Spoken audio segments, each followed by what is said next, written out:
Paz do Senhor, queridos, amados amigos, irmãos, estamos na nossa leitura diária da Escola Dominical. Chegamos aqui na nossa leitura, a lição de número 8, fazendo essa lição sobre o corpo de Cristo, sempre trazendo aqui o assunto central da lição, né? Para você que nos acompanha, está sempre meditando sobre esse tema, corpo de Cristo, a origem, a natureza, a vocação da igreja no mundo.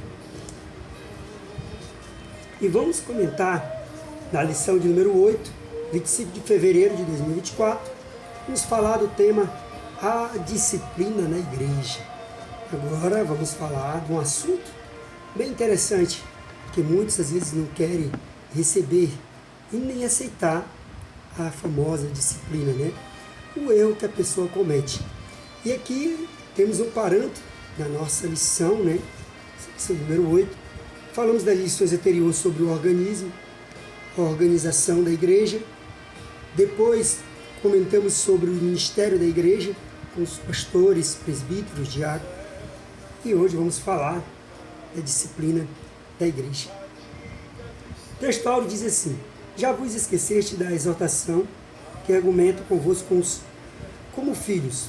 Filho meu, não despreze a correção do Senhor e não desmaie quando por ele fores repreendido. Hebreus capítulo 12, versículo 5. A verdade que deve ser praticada diz assim: a disciplina cristã é uma doutrina bíblica necessária, pois permite ao crente refletir o caráter de Cristo. Então hoje, iniciando aí essa lição nossa, essa leitura diária, vou trazer algo para você meditar. Né? Você que nos acompanha aí nas redes sociais, aqui no canal do YouTube, você cristão, você professor da Escola Dominical, você sabe que eu sempre enfatizo que a nossa lição é para os professores da Escola Dominical, mas aqueles que não são, que são alunos, também devem entender cada dia mais a importância da Escola Bíblica Dominical. E sobre agora esse assunto maravilhoso, disciplina na igreja. Alguém pode até perguntar, mas quem é você, irmão, para estar falando sobre a disciplina da igreja, sem ser um pastor? Mas o Senhor nos concedeu a oportunidade de sempre estar falando através como professor da Escola Dominical. Somos professor da Escola Bíblica Dominical e diácono da igreja, então temos essa responsabilidade de comentar esse assunto, falar. E também serve também para nós que somos fazendo parte do ministério, diácono, presbítero, pastores. Podem ser disciplinados? Uma pergunta que eu deixo no ar para você. Será se o pastor ou o presbítero aceitariam a disciplina da igreja, da ordenança da igreja? Eu acredito que ele teria que aceitar, que se ele pecou, errou, ele teria que aceitar. Se não fosse assim, não teria sido repreendido o salmista Davi, né? Davi era um grande rei, mas Deus usou um pequeno profeta, foi lá e repreendeu ele, porque ele tinha cometido pecado. E no momento que era para ele estar em atenção, atento, ele pecou contra o Senhor e por isso veio as consequências. E a disciplina, ela vem para restaurar a pessoa. Davi passou por essa disciplina com o Senhor o repreendeu e ele amargamente pagou um preço alto, se lamentou, pediu perdão, se arrependeu, mas veio as consequências até um dos seus filhos morrer. Então, querido, trazendo o assunto dessa disciplina, vamos primeiro aqui relembrar o primeiro ponto que nós vamos comentar sobre o Senhor, nosso Deus, é santo. Lá em Levítico, capítulo 11, versículo 44, deixamos aqui marcadinho, Levítico 11, 44, ele vai nos dizer: porque eu sou o Senhor vosso Deus, portanto vos santificarei e sereis santo, porque eu sou santo e não contaminareis vossa alma e nenhum réptil que se arraste sobre a terra. Aqui em Levítico vai falar sobre os deveres e as ordenanças da lei da época de Moisés. Então o povo tinha toda a diretriz sobre a questão da lei. E no tempo da lei, ser humano que pecasse, fosse ali pegado no erro e não se arrependesse, teria um traje que era sempre o fim dele. Mas a disciplina ela veio para corrigir o erro humano. Nós somos seres humanos, erramos, pecamos, sim. A própria Bíblia diz que quem diz que não peca, né? está errado, já está mentindo. Então somos pecadores, todos os dias temos que pedir perdão do Senhor.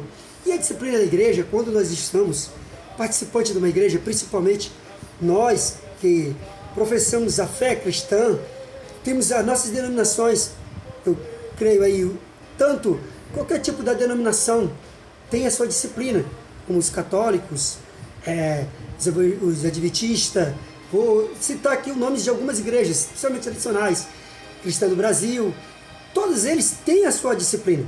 Né? A nossa também nós temos, como um bom assembleano, tem a declaração de fé, e pesquisando aqui na declaração de fé, não encontrei em nenhum momento falar sobre a disciplina, mas fala do pecado, da gente pecar, errar e as suas consequências, e ser repreendido. Mas aí tem a restauração através do Senhor.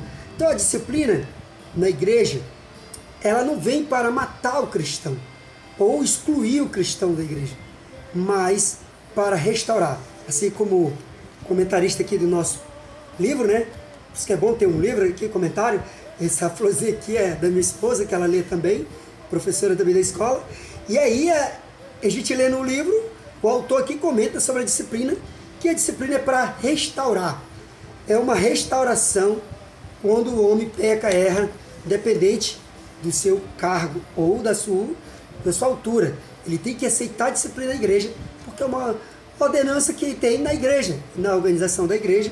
Temos que aceitar que nós erramos e pecamos, e aí o Senhor vai nos perdoar no momento que nós reconhecemos a humildade de pedir perdão.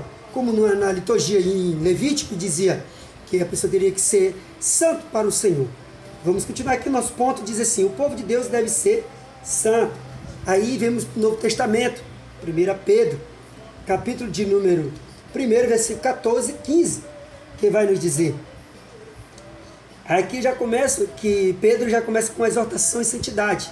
1 Pedro, capítulo 1, versículo 13, 14, 15 e 16. Se você quiser uma Bíblia aí, leia e acompanhe o que Deus quer falar ao teu coração. Portanto, cingindo os vossos lombos e entendimentos, sejais sóbrios e esperai inteiramente na graça que vos ofereceu na revelação do Senhor Jesus Cristo. Como filhos obedientes, não vos conformando com as concupiscência que antes havia em vossa ignorância, mas como é santo aquele que vos chamou, sede santos em toda a vossa maneira de viver, porquanto está escrito: sede santos, porque eu vos sou santo. Então, a Bíblia aqui ela vai nos direcionar e nos orientar sobre a questão de ser santo em toda a vossa maneira de viver. Então pesa isso sobre nós como cristão. Você serviu ao Senhor, aceitou Jesus. Agora, o antigo homem, como uma nova criatura, o antigo homem tem que morrer e viver para Cristo. Ter uma mente cristã é sempre fugir do pecado. Não enfrentá-lo, mas fugir mesmo.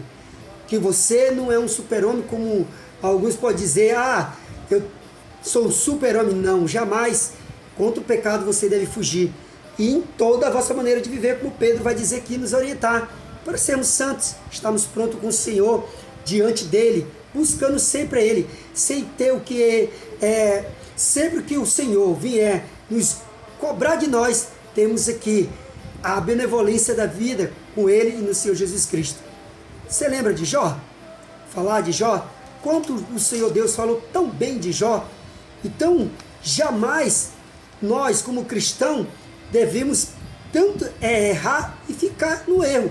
Mas, se nós erramos e pecamos, reconhecendo nosso erro, esse pecado, Deus vai nos restaurar, nos renovar, quem sabe, vai nos elogiar através da fé nossa. E assim, vidas vêm servir ao Senhor. Assim nós somos o nosso viver dia a dia. Para o mundo nós somos espelho. E as pessoas olham, observam a vizinhança, na sua casa, no seu lar, aonde você anda. Sempre tem alguém observar você para saber como é que está o seu viver com o Senhor. Então assim nós somos cristãos. E quando nós somos participantes da igreja, servindo ao Senhor, principalmente no ministério, somos alvos mais fáceis ainda. Então devemos sempre estar vigilante, sóbrio, fugindo do pecado e fugindo sempre, orando e buscando a presença do Senhor para que Ele tenha misericórdia na nossa vida, para que venhamos seguir a caminhada cada dia mais. Que ser um cristão não é fácil, mas seguindo com o Senhor, Ele vai nos fortalecendo e nos ajudando e perdoando nossos pecados e restaurando a nossa vida. O terceiro ponto vai dizer: Deus deve ser honrado através da nossa vida.